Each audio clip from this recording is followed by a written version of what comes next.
പാക് പോസ്റ്റുകളിൽ നിന്ന് സൈനികർ പിന്മാറിയതായി റിപ്പോർട്ട്. പല പോസ്റ്റുകളിലും സുരക്ഷാ ഉദ്യോഗസ്ഥർ ഇല്ല. പോസ്റ്റുകൾക്ക് മുകളിലെ പതാകകളും മാറ്റിയിട്ടുണ്ട്.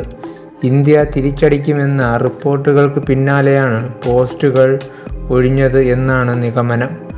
ഒരു ദൗത്യവും അകലെയല്ല, പിടിച്ചെടുക്കാൻ ആകാത്ത വിശാലത ഒരു കടലിനുമില്ല എന്ന് ഇന്ത്യൻ നാവികസേനയുടെ എക്സ് പോസ്റ്റ് പുറത്തു വന്നിരുന്നു.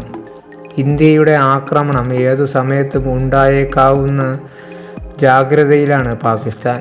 24 മുതൽ 36 മണിക്കൂറിനുള്ളിൽ ഇന്ത്യ ആക്രമിക്കുമെന്നും പാകിസ്ഥാൻ തയ്യാറെടുക്കുകയാണെന്നും പാക് മന്ത്രി പറഞ്ഞിട്ടുണ്ട്.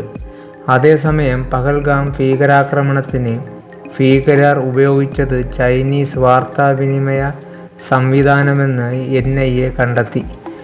ആശയവിനിമയത്തിനായി ഉപയോഗിച്ച സാറ്റലൈറ്റ് ഫോണടക്കം ചൈനീസ് നിർമ്മിതമാണെന്ന് NIA കണ്ടെത്തി. പരസ്പര ആശയവിനിമയത്തിനായി ഇന്ത്യ നിരോധിച്ച നിരവധി ചൈനീസ് മൊബൈൽ ആപ്ലിക്കേഷനുകളും ചൈനീസ് സാറ്റലൈറ്റ് ഫോണുകളും തീവ്രവാദികളും ഉപയോഗിച്ചതായാണ് കണ്ടെത്തിയത്. ഏപ്രിൽ 22-ന് പഹൽഗാമിൽ ചൈനീസ് സാറ്റലൈറ്റ് ഫോണിൻ്റെ സ്ഥാനം NIA കണ്ടെത്തിയിട്ടുണ്ട്.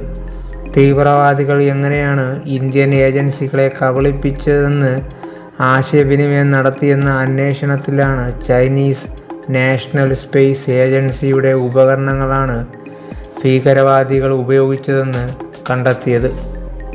ആക്രമണ സ്ഥലത്തുനിന്ന് കിട്ടിയ തെളിവുകളുടെ അടിസ്ഥാനത്തിലാണ് അന്വേഷണ സംഘം ഇക്കാര്യം വ്യക്തമാക്കിയത്.